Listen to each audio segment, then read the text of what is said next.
बिस्मिल्लाहिर्रहमानिर्रहीम अस्सलाम वालेकुम। तो भाइयों, आज की वीडियो में आपको सिखाएंगे अगर ट्यूबवेल का पानी कम है तो आपने ज़्यादा किस तरह करना है। तो पहले भी आपने यूट्यूब पे वीडियो देखी होगी पानी के हवाले से। तो आज की जो वीडियो होगी वो तफसील से होगी और तरतीब से होगी। आपको INVT की वो खुफिया सेटिंग सिखाएंगे जिससे इंशाअल्लाह 100% गारंटी नाल सिरे ट्यूबवेल का पानी ज़्यादा थी से। तो अज की वीडियो तुसा मुकम्मल देखनी है। अज की वीडियो दे विच तफसील नाल को जी खुफिया सेटिंग सीखे सूँ जेरी नाल सिरे ट्यूबवेल का पानी वध वैसे रिजल्ट 100% से को मिल से। तो तुसा ने मैं वला भी या गुजारिश करे था कि वीडियो पूरी देखनी तुसा। तो पहले नंबर ते तुसे को सोलर का करंट ज़्यादा करन सीखे सूँ। होंदे बाद मोटर दे RPM चक्कर मतलब मोटर के RPM चक्कर भी ज़्यादा करन सीखे सूँ जितना तेरी मोटर स्पीड नाल चले और स्पीड नाल प्रेशर नाल पानी निकले। होंदे बाद मोटर दे करे सूँ RPM चक्कर ज़्यादा। उनके बाद से कुछ सीखे सूँ मोटर दे अंपायर के मोटर को कितनी अंपायर देवन फुल प्रेशर पानी वास्ते। तो सराइकी ज़बान मैं ही वास्ते इस्तेमाल करना पे क्योंकि तमाम किसान ज़िम्मेदार हजरात सराइकी ज़बान बहुत अच्छी तरह से समझ गए। तो अज की वीडियो से को तरतीब नाल INVT के अंदर ऐसी 7 कने 8 खुफिया सेटिंग अगर वो तुसा तरतीब नाल सही कर गिनो तो तेरे ट्यूबवेल का पानी 10 गुना वध वैसे और गारंटी नाल। तो पहले भी मेरा यूट्यूब ते वीडियो मौजूद है लेकिन अज की वीडियो में स्पेशल बने हुआ पानी के प्रेशर किते।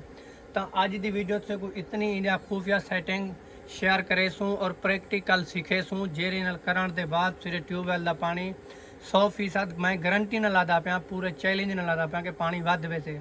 अगर ये सेटिंग तुसा जिमें मैं सूडे से उमें कर गिंदो तो इंशाल्लाह पानी थोड़ा वध से। तो वीडियो लंबी थी वैसे तुसा गुजारिश हो से कि वीडियो 10 मिनट दिए तो मुकम्मल देखनी है इंशाल्लाह पानी ज़्यादा थी वैसे। तो तुसा क्या करना है पहले नंबर पर तुसे कुछ सीखे सूँ मोटर दे RPM चक्कर ज़्यादा करा।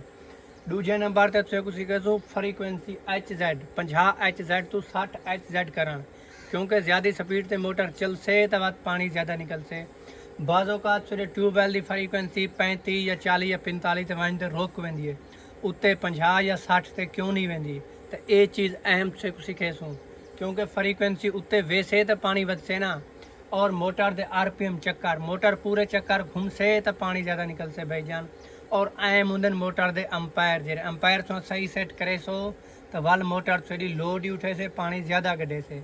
और आखिरी नंबर ते होंगे मोटर दे वोल्टेज एक होंगे सोलर दे वोल्टेज दूजे होंगे मोटर दे वोल्टेज। अगर तुम मोटर दे वोल्टेज ज़्यादा तरह से सही तरीके से सेट करे सो तो वल थोड़ी मोटर लोड ज़्यादा चैसे पानी तनु ज़्यादा छिकाई करे से अगर वोल्ट सही तरीके से सेट करे सो। उनके बाद से को आखिरी जाते वाइनते सीखे सूँ सोलर का करंट ज़्यादा करना क्योंकि ये सेटिंग करने के बाद जिम्मे तुम सोलर का करंट ज़्यादा किया तो पानी 100% वध से। तो हम वीडियो करने दे वीडियो शुरू करने के पहले तुझे को मेरी गुजारिश हो से अगर मेरे चैनल को सब्सक्राइब नवे की करे तो चैनल को सब्सक्राइब कर दो और बेल आइकन को भी दबा दो ताकि आने वाली वीडियो की नोटिफिकेशन हर वक्त बासानी आपको मिलती रहे। तो वीडियो करते हैं शुरू। तो भाई पहले नंबर पे आपको सिखाएंगे फ्रीक्वेंसी 50 से 60 HZ करना क्योंकि आज हम सेटिंग करेंगे पानी ज़्यादा करने के लिए तो हम स्पीड भी ज़्यादा रखेंगे INVT की। तो आपने पहले नंबर पे करनी है फ्रीक्वेंसी उसके बाद आपको वो खुफिया सेटिंग सिखाएंगे जिस सेटिंग करने के बाद आपके ट्यूबवेल का पानी ज़्यादा होगा और सुबह शाम बहुत अच्छा रिज़ल्ट आएगा। तो आपने प्रोग्राम प्रेस करना है तो ये 50 पे फ्रीक्वेंसी पहले आपने इसे 60 करना है। कहाँ से करना है प्रोग्राम प्रेस करना है इन एरो की मदद से आपने P0 ग्रुप सेलेक्ट करना है P0 इस तरह।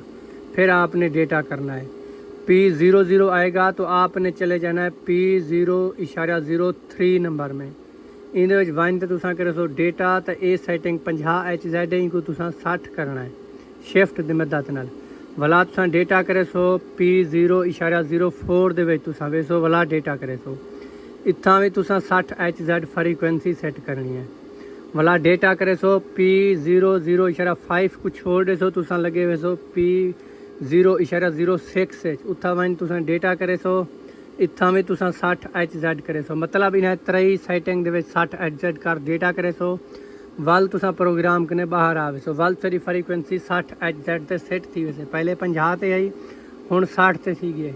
हिंदे बावजूद तुसा वल केरी सेटिंग करनी है जेरी नाल मोटर दा प्रेशर भी वल बड़े मोटर के RPM सही सेट थी वे, मोटर के वोल्टेज सही करने और सोलर का करंट भी ज़्यादा करना है, पानी ज़्यादा करन किते।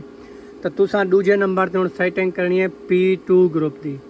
तुसा प्रोग्राम प्रेस करे सो P2 ग्रुप वन ते वला करे सो डेटा, तो वला तेरे सामने आवे से P200। तो तुसा P201 वन ते डेटा करे सो ए हुंदे न किलोवाट। तो आज से किलोवाट सही तरीके से सेट कराना सीखे सूँ, इन तेरे रिजल्ट अच्छा हमसे। तो एक किलोवाट क्या देन, मोटर दे किलोवाट हैं INVT दे कहने। तो तुसेरे पास अगर 15 किलोवाट मोटर है तो इतना 15 किलो सेट करना है। अगर 7 किलोवाट मोटर है 7 किलो, अगर 3 किलोवाट मोटर है 3 HP किलोवाट हिक्का चीज़ होंगी है। तो तुसा मोटर के हिसाब नाल करना। इतना मेरी 15 किलोवाट मोटर है और इतना 13 सेट ने गलत हैं। तो ये तुसा जितने किलोवाट मोटर होवे उतने सेट करने। हुंदे बाद करना है डेटा P202, इन डेटा करना है इतना तुसा 50 HZ इवें सेट करना है, वाला करना है डेटा। P203 आ गए, ये होंगे मोटर के RPM चक्कर P203 दे विच। तो इतना 1460 हैं। अगर तेरे ट्यूबवैल का पानी कम होंगे तो तुसा RPM मोटर के ज़्यादा रखने, क्योंकि अंदर कहने तेरी सेटिंग थले होंगी, मोटर ज़्यादा स्पीड नहीं मरेंदी, उनकी वजह कने तेरा पानी घट सकते। तो तुसा 1775 कर देने। बाज़ो का मोटर पाकिस्तान दे 2800 चक्कर होंगे तो तुसा 2800 ही कर सकते हो। तो 1775 करते डेटा करना है वाल P204 हमसे। ये क्या दी सेटिंग है, ये होंगे मोटर दे वोल्टेज के कितने वोल्ट ते मोटर को चलाना तुसा डेटा करना है। तो ये होनी तो 370 हैं, बाज़ो का तो लोग कहते 330 40 भी होंगे। असल इतना तुसा करना मोटर दे वोल्ट सेट सही तरीके से, क्योंकि तेरा रिजल्ट ही वारू नहीं आंदा, है गलत सेटिंग है। तुसा इतना 380 वोल्ट करने। अगर 3 फेज मोटर है 380 करे सो तेरी मोटर गर्म ही ना थी से लोड ही उठे से वाल करे सो डेटा। तब तुसा ने गुजारिश करे सा कि वीडियो पूरी देखनी है, इंशाल्लाह सेटिंग करे सो पानी डबल हो से। तो P205 आगे ए अंपायर सेटिंग होती है, तुसा को ज़्यादा कर दे सो। इतना 28.5 अंपायर सेटिंग तुसा 3.5 कर दे सो, समझ दूसरा पॉइंट बढ़ा दे सो, वाल करे सो डेटा। वाल तुसा प्रोग्राम कने बाहर आवे सो P2 ग्रुप की RPM और वोल्टेज वाली सेटिंग मुकम्मल थी गई। होंदे बाद तुसा वेसो PB ग्रुप वो होंगे करंट को कंट्रोल कराने वाली सेटिंग। PB प्रोग्राम प्रेस करे सो हिना एरो दे नाल तुसा PB तलाश करे सो। तो तुसे को याद रहे एंड दे विच खुफिया सेटिंग तुसे को सीखे सो जेरे नाल सोलर का करंट तुसा ज़्यादा करना है। तो PB आते तुसा डेटा करना है PB-00 हमसे तुसा वजना सीधा PB04 दे विच वाला करना है डेटा। तो ये सेटिंग है जी तुसा 10 पॉइंट घटा देनी है। ये होंगे करंट को रोकने वाली सेटिंग, क्योंकि इनको तले करे सो तो फिर सोलर का करंट मुकम्मल हमसे। तो बाज़ोकात भाई आदन के सिर्फ फ्रीक्वेंसी जंप करान पाए वेंदी है, तो वो सेटिंग से खुफिया एंड दसे सा। सो इनको 80 कर डेटा करना है वाला वैसे PB05 उनके ही डेटा करना है। इतना 5000 तुसा सिलेक्ट करना है, वाला करना है डेटा। PB06 आवे सी इतना 1 हो सी 1 को तुसा 0 करते डेटा कर दे सो। वाल आवे सी PB07 इतना 150 तुसा रखना है, फिर 103 भी हो तो 150 करना है, वाल करना है डेटा। वाल तुसा प्रोग्राम कने बाहर आवे सो P2 ग्रुप की RPM वोल्टेज वाली सेटिंग मुकम्मल, किलोवाट सेटिंग मुकम्मल। PB4 दे विच पानी वाली सेटिंग होंगी करंट को ज़्यादा कराने वाली, मतलब सोलर के करंट को रोकने वाली सेटिंग होंगी PB04 दे विच। असां तले करती हूँ करंट ज़्यादा हमसे।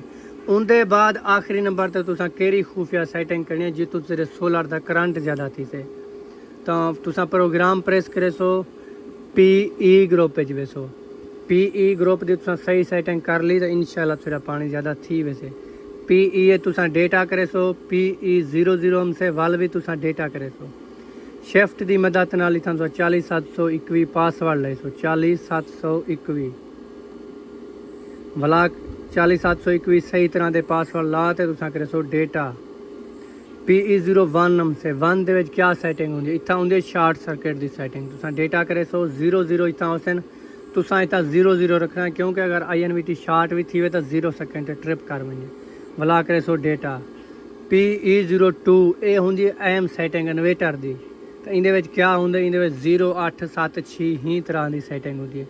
तो असल ये होंगी किलोवाट सेटिंग। पहले P201 दे विच मोटर की किलोवाट होंगी है, इतना होंगी INVT किलोवाट, मतलब INVT को कितने किलोवाट पे चलाना है या कितने किलोवाट का है।